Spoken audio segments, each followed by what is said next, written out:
Good morning, welcome to the Petworth Monitor Farm. We're going to do a quick spring update for you just to let you know in this online world that we're living in where we're at and how we've coped with the horrible wet winter and the spring we're now enjoying. It's a beautiful day today.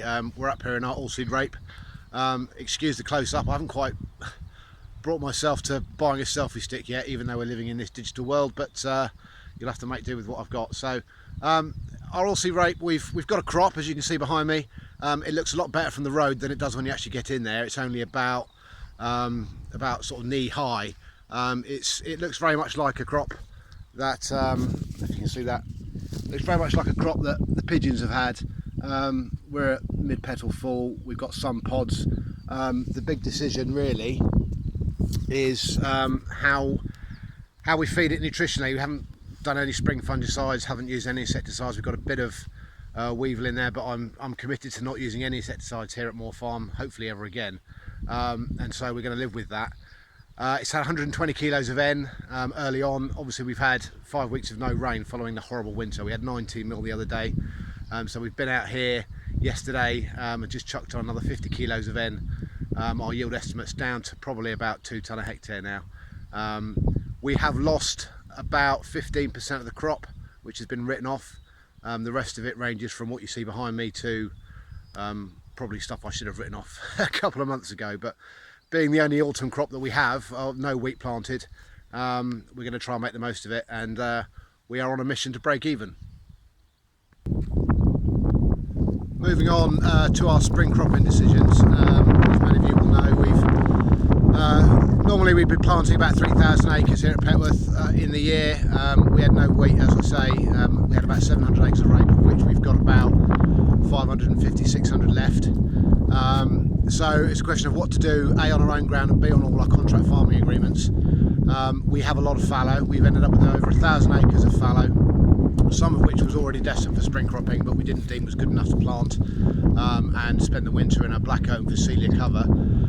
Some of it was just fallow, so all of that's been desiccated off to control the black grass, and we are going to be putting in a summer legume mix of buckwheat, crimson clover, red clover, sarandella, vetch and Phacelia, with the idea of trying to fix some nitrogen over the summer, get the soil structure even better, and then hopefully hit the ground running in the autumn.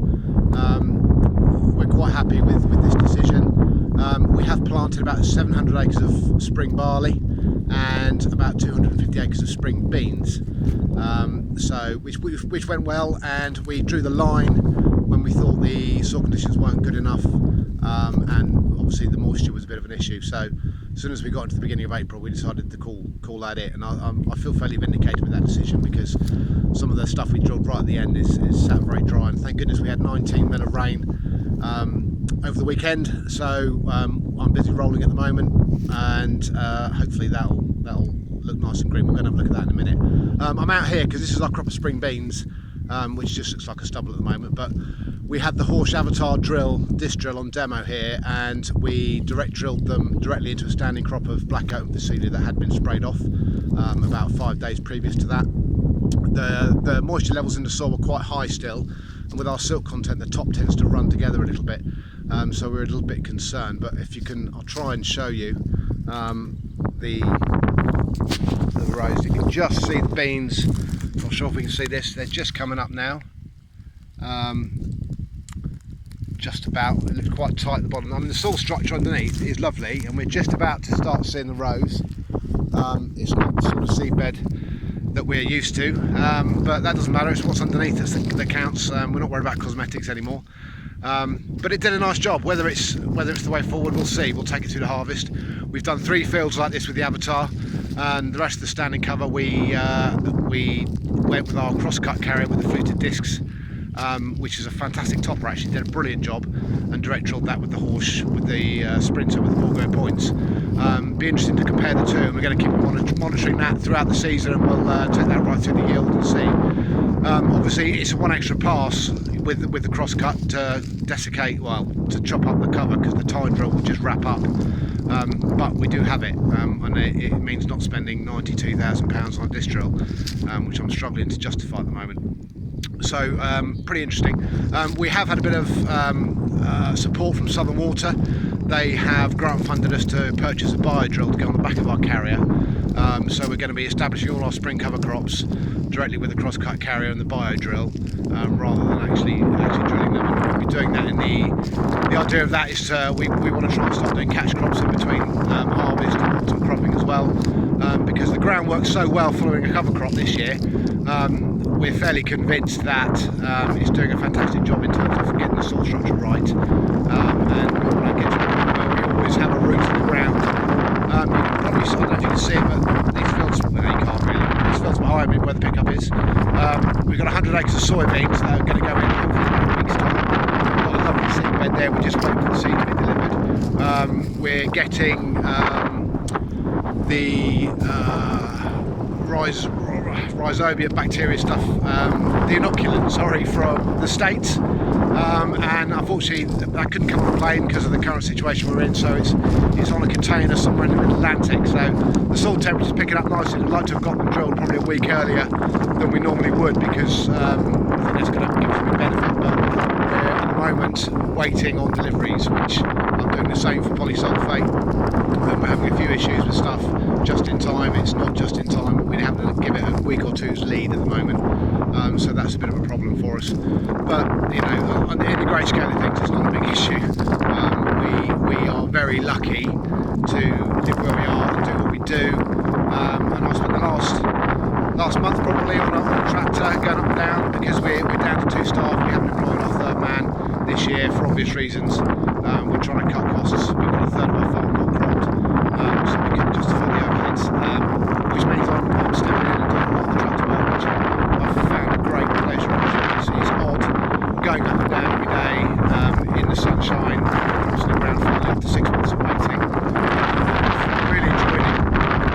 It's gone well, and we feel really lucky with what we do and how we do it. And it's hard to listen to the radio and just, understanding what's going on around us. But yeah, there we go. Thank you to the farmers. So I'm going to go rolling a bit. I'm going to take you with me. We're going to have a look at the spring barley. Just before we pop over to the barley, I just wanted to mention about our soil health project we're doing with Southern Water. We have 100 acres here at Moor Farm down the drive, which you can see behind me, that's, as I say, going into soybeans. It's already part of a 4-year soil health project where they're monitoring soil health every year for the next 4 years. We start off with very good results. We have an ambition to raise organic matter over the next 4 years, and as part of that project, Southern Water are going to be funding. They're going to be funding us to chop and incorporate the straw. They're going to be funding a winter cover crop in one of those 4 years, and they're also going to be funding an annual grass lay, which is something that we can't achieve in our stewardship because most of those options are 2 yearly. But we're obviously looking. You've seen the rape. It's probably going to be the last year we're going to grow any significant acreage, and so we're trying to find something to replace that. That's going to be some sort of environmental option. I want to have an annual option, and the mid-tier doesn't really allow me to do that the way I want to. So Southern Water are looking at a grass legume lay for 1 year, and also, so 2 of those fields will go into that, and 2 of those fields will go into a double cover, a bit like we've done this year by default. So an autumn cover crop of black oak Phacelia, one that we can desiccate in January, February to control the grass weeds, and then put into a legume mix for the summer. So that's going to replace, that'll be soybeans this year, wheat next year. They funded the cover crop for this autumn. They're going to fund us to chop the straw and incorporate that next autumn. And then following the wheat, it would have been all-seed rape, but they're going to fund us to put in grass lays and cover crops for the year instead of a combinable crop. And then we'll be going back into winter wheat in the 4th year, and they'll fund us again to incorporate the straw. So a really good contribution from Southern Water trying to achieve higher water quality and better soil health. That's going to tie in with our stewardship. We're obviously out of mid-tier, we're out of HLS, which is actually a bit of a liberation, and we're really looking forward to now. We're busy at the moment putting together our mid-tier scheme, which is going to be focused on increasing our wildflower and pollen areas for beneficial insects. We're going to have more infill strips like we've got with the Assist project, and we're going to be taking a bit more ground out of production. Not a huge amount, because we've already done the worst of it when we set up our HLS. So it's got to blend in with the rotation, and we're still committed to growing food and combinable crops. but there are good opportunities, I think, and we're looking forward to getting stuck in with that. So our applications on the desk. When we finish our field work, we'll be focusing on that next month to try and get that in, and hopefully that'll get accepted and we'll move on to a different era of stewardship over the next 5 years. Well, this is a sight for sore eyes. This is our spring barley we put in after our soybeans. Obviously it was destined for wheat, but having not combined the soybeans until about the 5th of November, obviously we didn't get any wheat in the ground, but that's fine. The ground was in good nick. We went through, moved it once and drilled the barley. Had a bit of rain, like I say, and it's just gone mad this week, so it's a real pleasure, this farm, having had a desolate 6 months in the winter. So whether it'll make any money or not, I don't know. It's going to pay the bills. We need 2.25 tonne to break even. Matthew and Paul, our lads, have done a brilliant job getting these crops in the ground this spring, and like I say, we've just picked the best of it, so we haven't really forced the issue. We've got a really good market for straw with our local dairy farmers, so we're working with them. They need it, we've got it. Normally we'd incorporate all the straw, but this year's a bit of an exception, and the value's good enough. It might be the only profit we make out of the crop, but like I said earlier with the Nilsea rape, we are on a mission to break even and make sure that we maintain the rotation, improve our soil health, and don't force the issue. There's just no point in that. So I'm going to crack on and go rolling, which is a joyful thing to do on a day like this. And as I said before, I hope that things have sorted themselves out. By June, when we have our summer meeting, I can welcome you all back to Moor Farm. We can have a look around, meet up, have a chat, and be sociable, because that's the one thing that's lacking at the moment. Is it's all very well doing this online stuff, but it's not quite the same, is it? Anyway, I hope you have a lovely spring, and I really hope to see you all in June. Okay, thanks very much. Take care, be safe.